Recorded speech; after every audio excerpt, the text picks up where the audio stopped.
depois, só queria saber que todo mundo assinou aqui já, né? A gente vai ter agora uma palestra com o professor Mário Festa, que eu conheço há sei lá quantos anos que eu venho aqui, como eu disse, é bom não fazer a conta, mas dá um... Não fala que são várias décadas, nós não vamos confessar a idade. Não tem jeito, já confesso.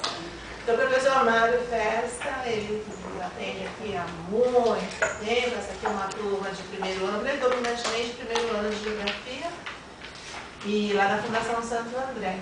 Bom, e aí, para chegar lá na licenciatura, a gente já teve algumas informações de nuvens, eles já fizeram umas perguntas cabeludas que eu não soube responder. Eu falei assim, traz para o professor Mário, porque ele sabe de todas e vai deixar... né? Com certeza. Imagina. Professor, obrigado. Obrigado. Bom dia, turma. Bom dia. É um prazer receber mais uma vez, mais uma turma da professora Glória, que habitualmente todo ano vem. E nós temos, inclusive, um colega também da faculdade de vocês, acho que eles conhecem, né? Eles viram aqui, é o Paulo Gomes, né, que trabalha com a gente.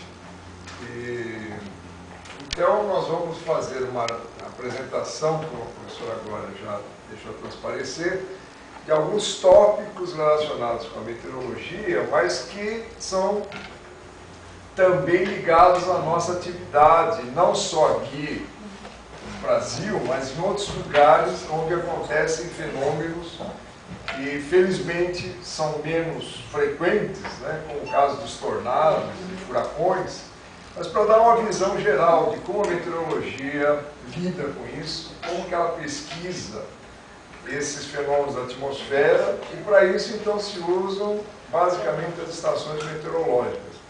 Eu queria que vocês ficassem bem à vontade para fazer eventuais perguntas, espero, né, que eu possa respondê-las. E então, em qualquer momento que alguém tiver dúvida, não atrapalhe absolutamente, né, no caso da interrupção. E vocês estão vendo o que agora na parte de geografia? Eles estão, disciplina de climatologia, eles estão vendo a parte de atributos do clima, né, elementos do clima, fizeram observação do tempo, conheceram então, um pouco a imagem do satélite. Depois vai ter uma parte externa, eu queria até perguntar, qual é o horário que vocês têm disponível? A gente pode ficar até meio-dia, meio-dia e meia. Para não atrasar, porque eu não sei se alguém... Quem trabalha depois do almoço? Nós vamos ter a visita no IG depois. Vocês vão pro IG. Vamos pro IG, IG. Vamos almoçar lá também? Isso. Então tem tempo, tá bom. Até às 5 a gente termina. Bom, então vamos começar falando dos usuários de meteorologia. Quem que usa meteorologia, turma? Aviação, navegação. Você sabe quem agricultura. Usa meteorologia? Todo mundo. Todo mundo? Então acertaram a resposta. Se a gente começar com a letra A, desde a agricultura, passando por todas essas outras áreas, né, até a letra Z, todas elas usam informações meteorológicas. E a própria geografia, que está dentro desse quadro, é uma das áreas em que se estuda a parte climática, a parte das massas de ar, os elementos do tempo, como a professora Glória já falou. Então você aprende a entender a temperatura, a pressão, etc, etc. E na visita externa vocês vão acompanhar então como que se fazem essas medidas para vocês enxergarem melhor. Eu não vou entrar em detalhe de várias dessas atividades, porque senão ficaria extremamente demorado. Mas se alguém quiser tirar alguma dúvida, pode perguntar. Nenhuma dúvida? Sim? Então a gente sempre espera que alguém pergunte o que é RIMA. É a abreviatura de Relatório de Impacto ao Meio Ambiente. Tá? Hoje isso é obrigatório, qualquer empresa que vai ser instalada, ela precisa comprovar que ela não vai fazer barulho, não vai poluir o rio, não vai despejar detritos ou deixar resíduos perigosos. Nem sempre isso acontece, mas hoje existe uma fiscalização maior. Então, por exemplo, vocês souberam agora essa semana que a Petrobras levou uma multa de 10 milhões? É um vazamento e 10 milhões porque o mal está feito. Eles não vão conseguir consertar o mal que 10 milhões não vão conseguir também recuperar a parte ecológica. Bom, como nós estamos falando de meteorologia, preste bem atenção como se escreve essa palavra. O que está escrito aí? Isso. Tem gente que fala exatamente assim, meteorologia, que não existe em nenhuma língua. Parece que é difícil falar meteorologia, mas a razão é a seguinte: a meteorologia ela é composta de duas palavras, meteoro e logia. Então, meteoro é algo que faz parte da nossa atmosfera. Então, a meteorologia é o estudo dos meteoros. E o que são os meteoros? Alguém tem ideia? Alguém acha o que seria meteoro? Eu já dei uma dica, não sei se deu para pegar. Aí surgiu uma interrogação, né? Então, olha, meteoro é qualquer fenômeno que esteja ocorrendo na atmosfera. Então, vocês podem dar algum exemplo de meteoro? Chuva. Chuva. Mais um. Só isso que acontece? Nuvens. Nuvem. Então, as nuvens são os grandes meteoros que provocam, por sua vez, mais meteoros. Então, a chuva só existe porque existe um meteoro chamado nuvem. Né? Nem todas as nuvens fazem chover, mas existem aquelas que conseguem fazer a precipitação, tanto na forma de neve, como de água, como de granizo. Mais algum? Só dois? Furacão. Furacão. O que mais? Já viram arco-íris? Já. É um meteoro luminoso. Ocorre aonde? Na atmosfera. Quem que provoca o arco-íris? As gotas de chuva. Então, os raios solares entram na gota de chuva, quando eles saem, aparece aquele colorido. Mais algum? O raio. Neve também, né? Trovão, neve. Então, agora vocês estão vendo que a quantidade vai aumentando. Bom, nessa sequência, então, a meteorologia só consegue existir graças ao que a gente chama de como vai ser explorada a atmosfera. Então, a resposta está nesse quadro. Como que nós vamos estudar os componentes da atmosfera? Usando, então, estações meteorológicas, navios, boias, um equipamento que nós vamos mostrar numa foto chamado radiosonda, balões, radares, foguetes e satélites. Vocês estão copiando? Ah, esse é bom, porque no final vai ter uma prova, a professora falou? Além do nota, hein? Olha o silêncio.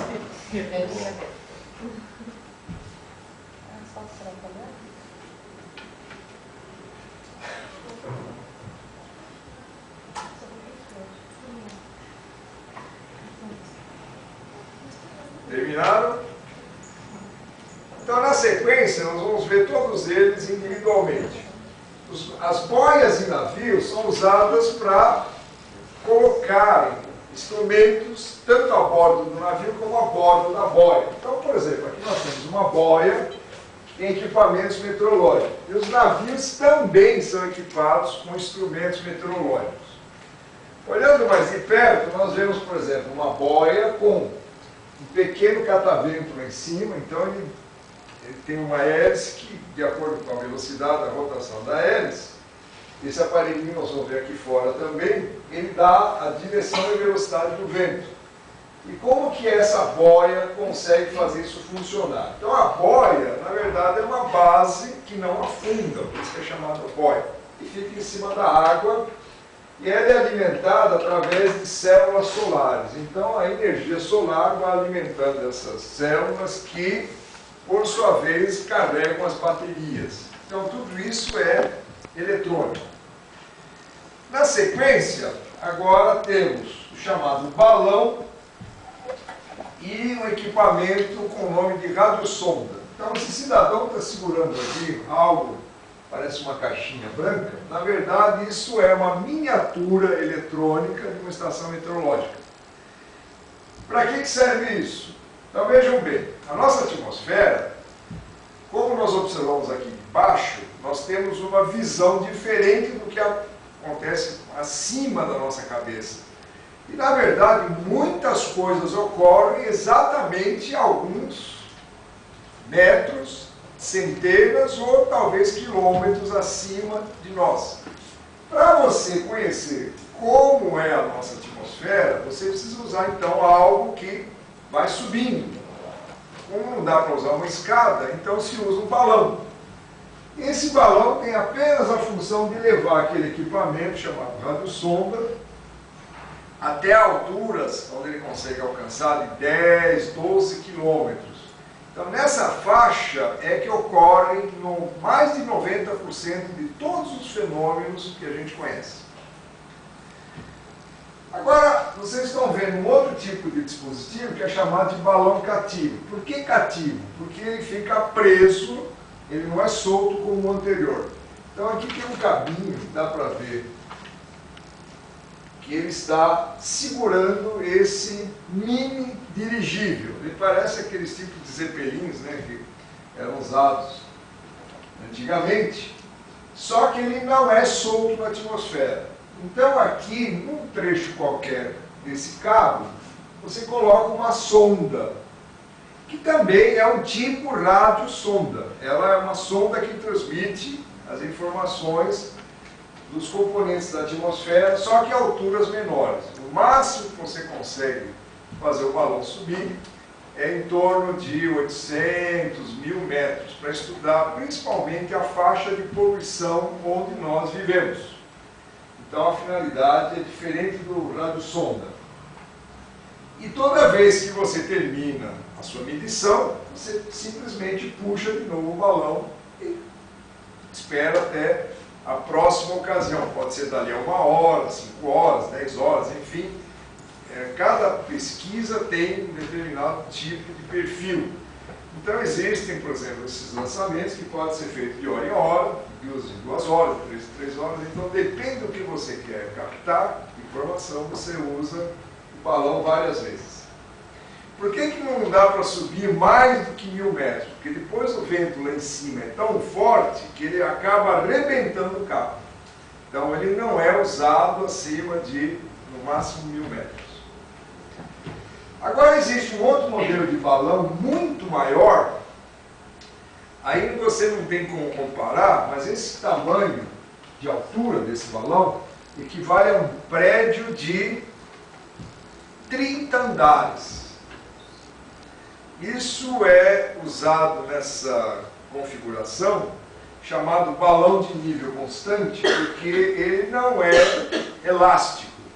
Ele chega naquele volume máximo e não consegue mais se dilatar.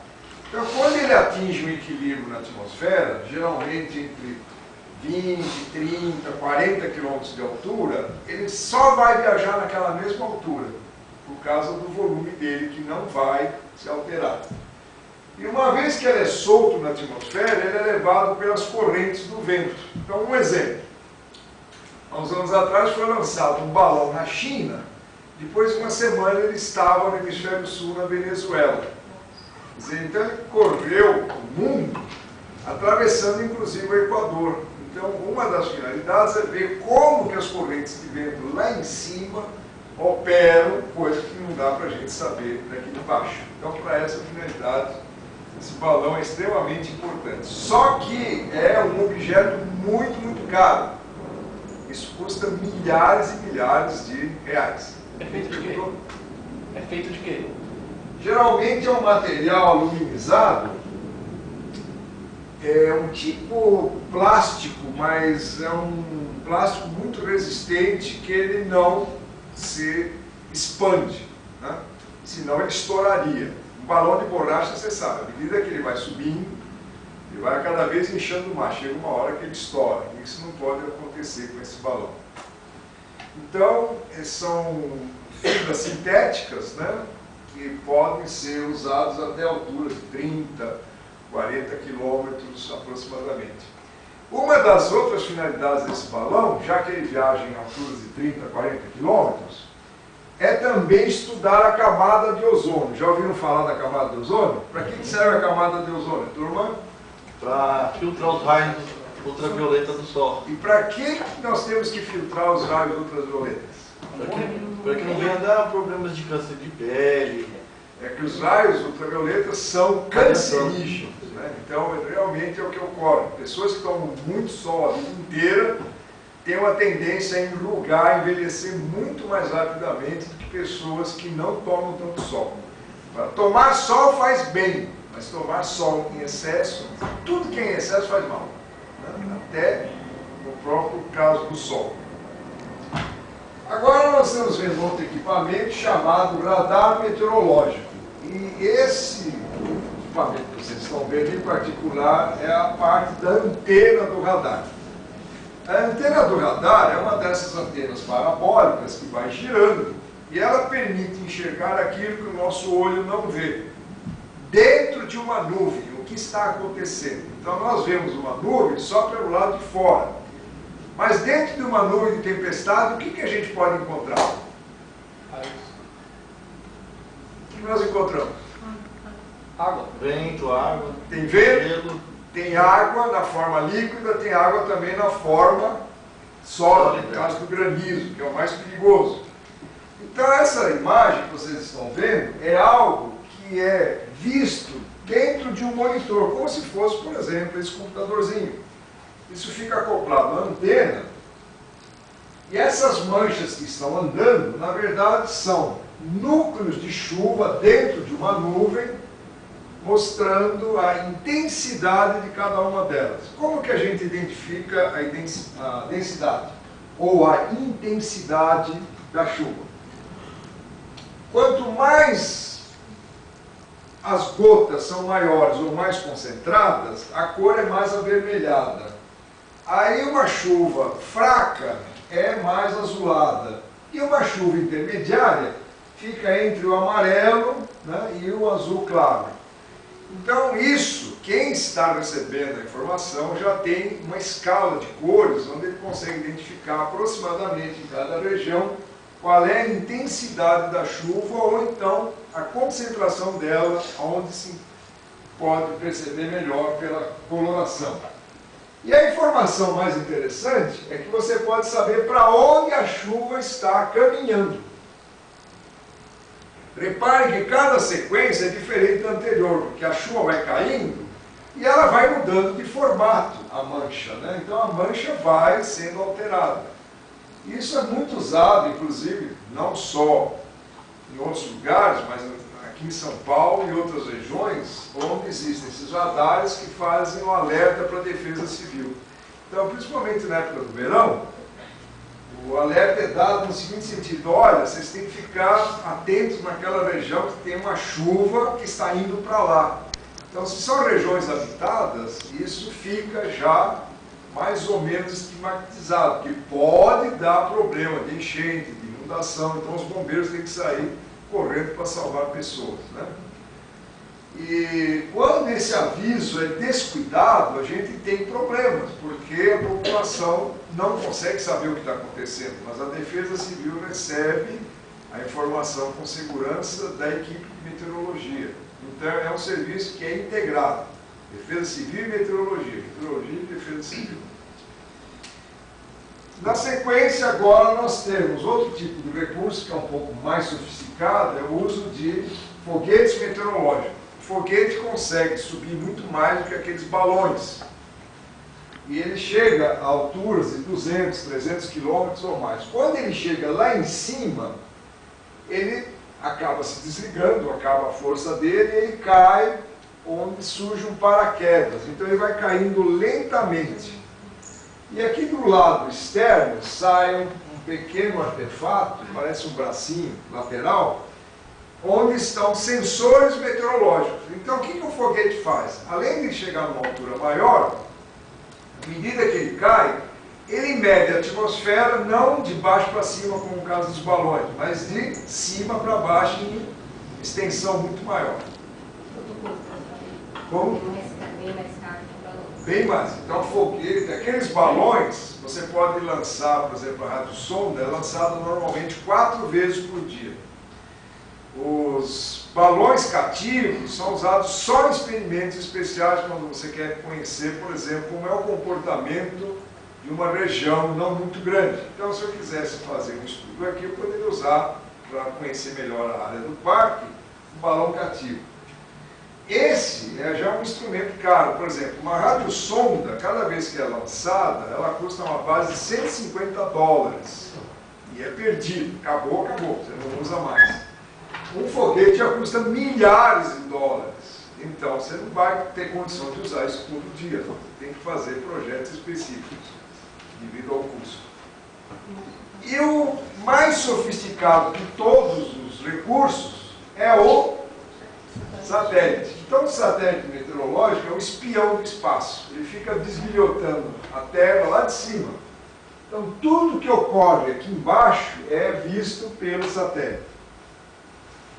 Hoje existem satélites, que não é novidade, eles são tão eficientes, eles têm uma precisão e uma acuidade para poder enxergar detalhes, que eles conseguem enxergar, para vocês terem uma ideia de comparação, dentro de um buraco de uma chaminé de uma fábrica. Lá de cima, ele consegue enxergar com essa precisão. Com isso, você consegue, por exemplo, localizar depósitos de minerais, você pode localizar áreas desmatadas, áreas que estão queimando. Então, tudo que você possa imaginar é visto de satélite. Agora, a parte que interessa para a meteorologia é a parte de nuvens. Então, por exemplo, essa imagem tirada de satélite mostra nessa região aqui da Flórida, entre México e Flórida, né, uma grande mancha que é uma enorme tempestade. Aqui essa outra grande também é uma outra tempestade bem localizada. E se você enxergar o globo inteiro, você pode detectar coisas desse tipo. Por exemplo, existem 2 manchas arredondadas aqui e outra aqui. Na verdade, são 2 furacões grandes que estão no Atlântico Norte. Isso é muito importante porque você consegue dar alerta aos navios que estão nessas regiões. Reparem, né, que aqui nós estamos na região da parte da ilha de Cuba e as vizinhanças, né, cheias de ilhas menores. Para cá é a Flórida. Então, se o furacão atinge regiões habitadas, os estragos você já sabe, né? E aí o que se faz? Entra novamente a defesa civil. Então a meteorologia dá um alerta. Olha, tem um furacão se aproximando em Cuba, tem um furacão se aproximando na Flórida. Então as pessoas são convidadas ou intimadas a se retirarem.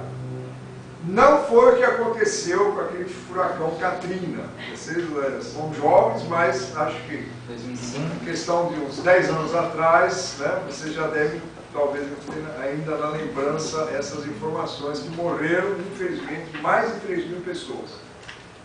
Ou o serviço foi mal feito, como acabaram falando, né, a divulgação das informações através da defesa civil não foi levada a sério. E muitas pessoas, às vezes, não acreditam que isso vai acontecer, então ela não quer sair de casa. Só que quando acontece, não dá mais tempo. E foi o desastre que deu nessa época. Bom, por que acontecem os furacões? Por que acontecem esses desastres naturais? Na verdade, tudo começa com nuvens aparentemente inofensivas que parecem floquinhos de algodão suspensos na atmosfera. Essas nuvens receberam um nome que é tirado do latim, foram chamadas de cúmulos. Hoje, mesmo que o latim não seja mais falado, a não ser no Vaticano, é uma língua ainda usada na ciência moderna. Apesar dessa distância entre a época que no lugar de inglês se falava latim, então Galileu escrevia em latim, Newton, que era inglês, escrevia em latim, e vários cientistas dessas épocas anteriores aos nossos séculos, né, eles escreviam essa linguagem de comunicação, porque o inglês não falava alemão, o alemão não entendia o italiano, então existia o inglês da época, entre aspas, era o latim. E nessa tradição se mantém até hoje o uso de palavras assim. Por exemplo, quem já ouviu falar termos usados pelos advogados, né? Habeas corpus, corpo presente, né? E palavras similares são usadas em muitas áreas, como no caso da própria meteorologia.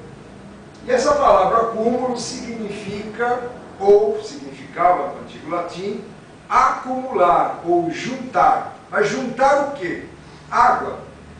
Então, à medida que essa nuvem vai juntando mais água condensada, ela vai aumentando de tamanho, aumentando as proporções. E também vai aumentando a altura vertical.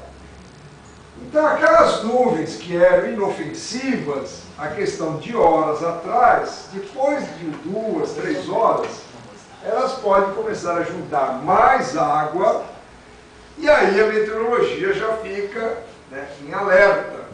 Será que isso pode dar tempestade? Então vamos ver. À medida que elas vão crescendo sem limites, chega uma hora que elas lembram até algo que parece uma bomba atômica. Então veja bem, numa situação anterior, você tem uma torre saindo, isso aqui lembra até couve-flor, né? Quem já viu couve-flor de perto pode fazer uma pequena semelhança. À medida que ela continua crescendo, então ela se transforma num enorme cogumelo que é a nuvem que vai gerar as tais tempestades. Então essa nuvem recebeu um nome diferente, ela é chamada de cumulonimbus. Essa palavrinha nimbus foi acrescentada, que do antigo latim significava chuva, só que além da chuva é a única nuvem que produz isso aqui: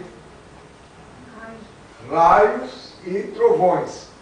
E pode também, eventualmente, provocar queda de granizo, além da chuva. Então, essas nuvens são muito importantes na atmosfera porque elas, com todo o risco que os raios possam representar, porque eles matam, inclusive, mas é o mal necessário. Então, na natureza, nada é por acaso, nada é de graça. Os raios existem para renovar o nosso próprio ar. Então, se produz o ozônio na baixa atmosfera, e isso serve para purificar o ar. E o próprio raio também atrai partículas de poeira, de poluição, que junto com a chuva vem para o chão. Aproveitando esse comentário, o raio também faz algo muito interessante. Ele retira o nitrogênio do ar. Você sabe que o ar é composto basicamente de quê? Quem lembra? Nitrogênio e oxigênio. Muito bem. O nitrogênio está em maior proporção. Então o raio, nessa hora que ele ocorre, ele consegue retirar parte do nitrogênio do ar, que junto com a chuva vem para o solo.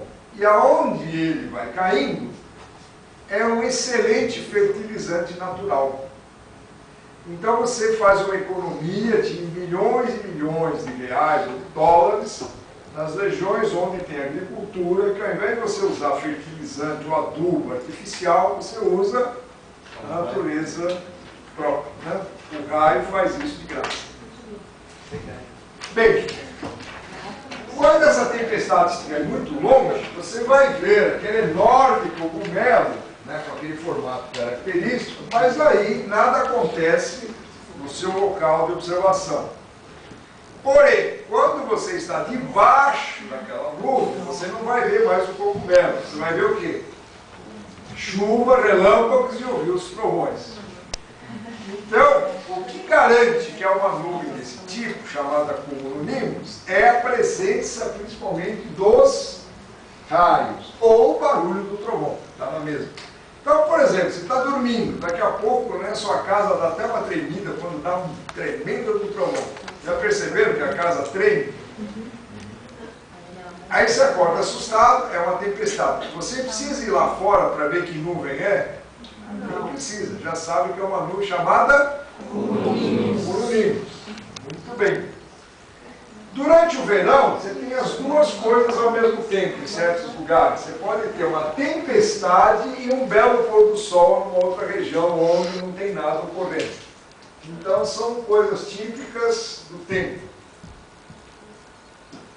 Agora, os raios têm uma tendência de saírem, grande parte, da nuvem e vão para o chão. Mas preste atenção, existem casos contrários, onde o raio sai de uma antena junto ao chão e vai para a nuvem.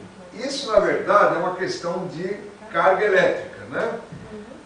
Grande parte das cargas elétricas na base da nuvem são negativas, que atraem as positivas. Quando a situação se inverte, o raio também inverte de sentido. Só que esses são menos comuns. E um alerta que a gente faz. Essa própria imagem mostra que uma pessoa andando num descampado, ela pode ser o próprio para-raios. Então, nunca se deve estar debaixo de uma nuvem desse tipo, a céu aberto. Você pode até gostar de olhar uma tempestade, mas faça isso com uma janela fechada, né, protegida, porque ao ar livre você corre riscos. Mas todo ano morre gente estupidamente. Então, o garoto lá que está soltando pipa, esse ano já tivemos 2 mortes aqui na região da Zona Leste, mas a média de pessoas que morrem anualmente no Brasil é em torno de 200 pessoas por ano. Isso é algo que poderia ser evitado. Quando a tempestade vai passando, então uma sequência de raios vai caindo em diversos lugares. Qual é o lugar predileto para cair raio? O lugar mais alto. O alto da torre, alto dos prédios, principalmente devido aos para-raios. Então, todo lugar alto é ponto de atração de relâmpagos. Agora vocês vão conhecer um relâmpago diferente. Ele não é desse tipo zigue-zague.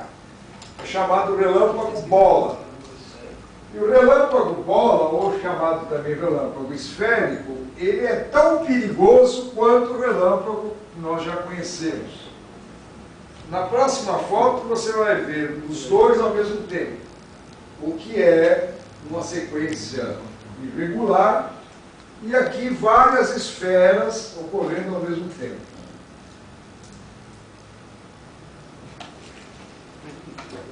Agora essa foto mostra um relâmpago caindo na superfície do mar.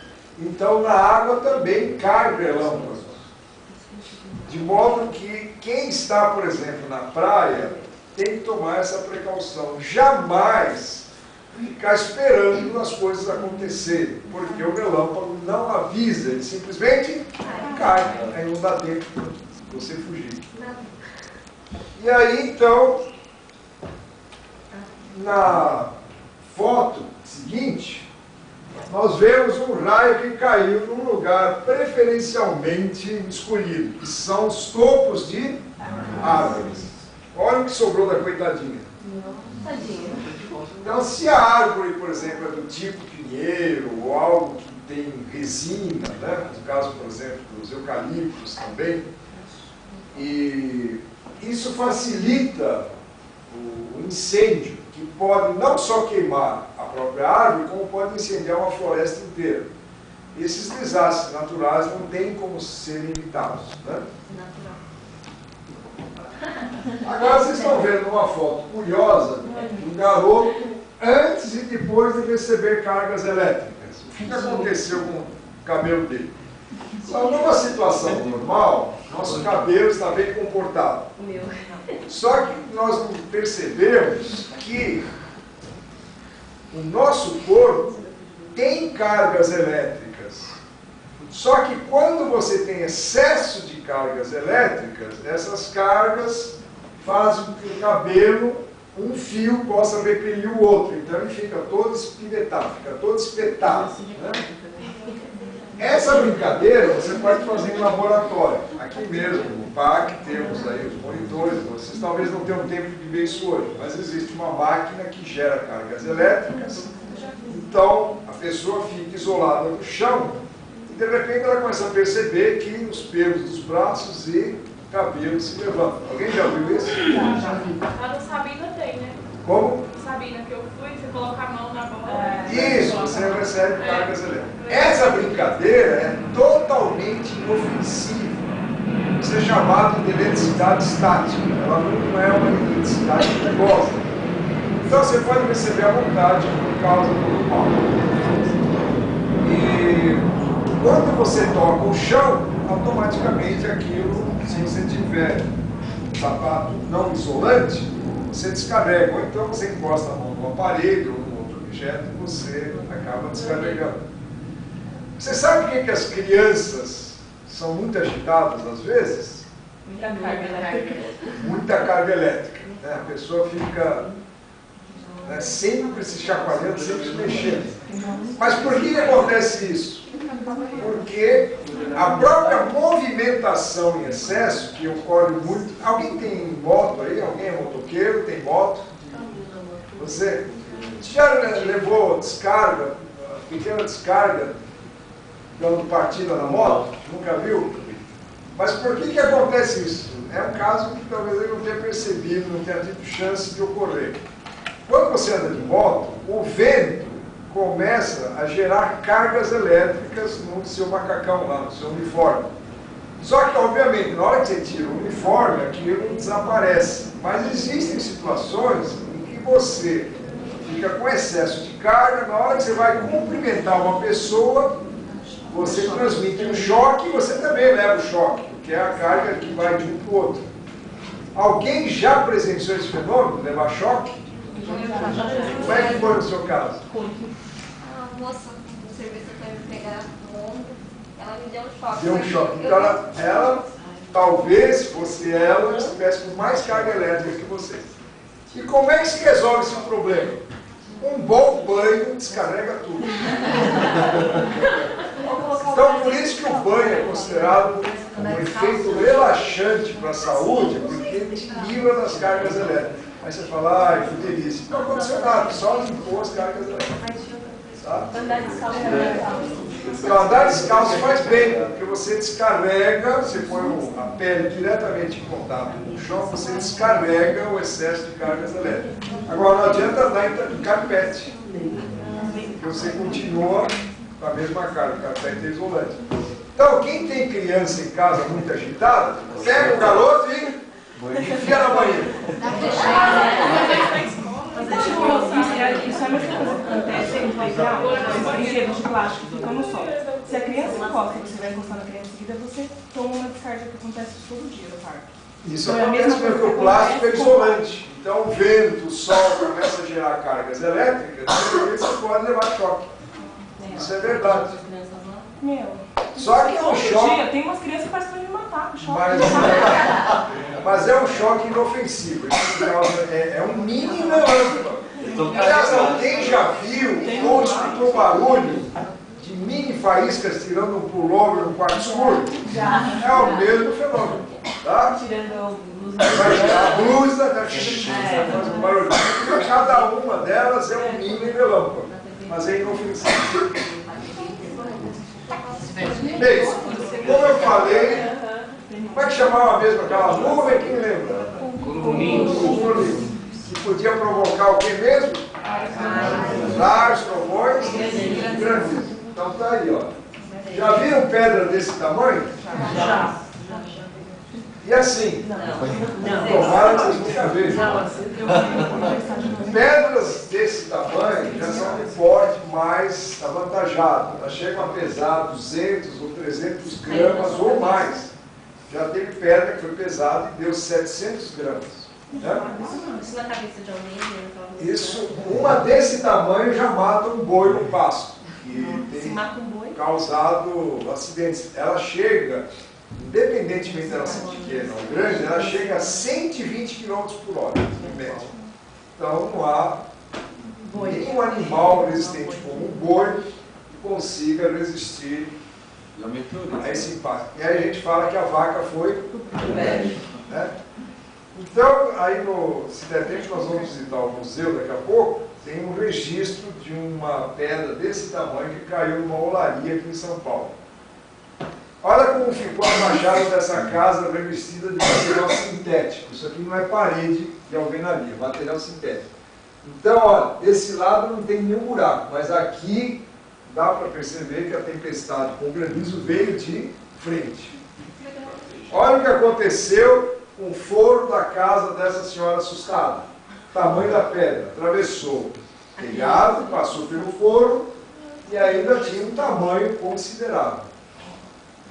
Além disso, você pode provocar também, quando tem grandes tempestades de condomínios, um outro fenômeno meteorológico chamado de tornado.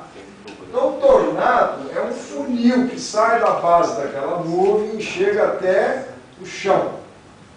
E quando ele passa, é um estrago inevitável se ele passar em regiões habitáveis. Então, por exemplo, aqui, já tem um monte de detritos no ar sendo carregados por esse funil. E ele leva tudo que encontra pela frente. Então, derruba árvores, arranca telhados e chega até fazer coisas piores. Nós vamos ver já já. Quando ele se forma em cima da água, essa aqui é uma foto de um tornado no Paraná. Tinha um lago e em cima do lago se formou essa curiosa, né, tromba. E exatamente devido a isso, ao invés de chamar de tornado, quando ele se forma na água, é chamado de tromba d'água. Então preste atenção, quando sair uma notícia no jornal, caiu uma tromba d'água lá em Caraguatatuba, em Ubatuba e tal, né? Costuma ter. Na verdade, o jornal não está falando dessa tromba, está falando que é uma chuva muito forte, é uma confusão que se faz. Tromba d'água é quando aparece esse funil. Se não apareceu o funil, não teve tromba d'água, é só uma chuva forte. Você, assim, pergunta? Não, na verdade, uma curiosidade. Ano passado, na Austrália, se passou no jornal, um tornado de fogo de 30 metros. Tinha um incêndio na floresta e veio o ar e puxou o fogo. Isso pode acontecer porque começa a formar adamanho e nisso, se tiver incêndio, o ar também fica girando com as chamas em volta. Isso é possível. E outra curiosidade, por exemplo, que nem aqui. Se você tiver um cardume de peixes andando por aqui, essa tromba d'água, ela pode se deslocar para a terra. De repente começa a cair peixe. Então, chuva de peixes. Né? Então, já foram registrados em observações meteorológicas, chuva de peixe, chuva de rãs, porque o... rã, o pessoal come, né? Então, a tromba passou em cima de um brejo, foi levando tudo que encontrava. Nesse brejo tinha rãs, então são coisas assim inusitadas. Olha o que aconteceu depois da passagem de um tornado numa região. Uma estaca de madeira que atravessou o tronco daquela palmeira. Ou um veículo totalmente destroçado, arrastado pela tempestade. Não se sabe nem o que é isso, mas era um automóvel. Difícil saber. Um objeto grande e pesado, que nem um tronco, pode ser arremessado feito folha de papel. Ou pior ainda, né? O vento pode ser tão forte que é o princípio do karatê, é o impacto de um objeto. Você sabe o que é isso? Disco de vinil, que é extremamente mole, né? Ele é extremamente flexível. Assim mesmo ele conseguiu quase entrar pela metade dentro de um tronco de árvore. Então imagina a força do vento que causar isso. Então os tornados, eles conseguem gerar ventos de 200, 300 ou mais quilômetros por hora, chegando até mais de 600 quilômetros por hora. Tanto que consegue levantar um carro. Então esse veículo foi levantado pela força do vento.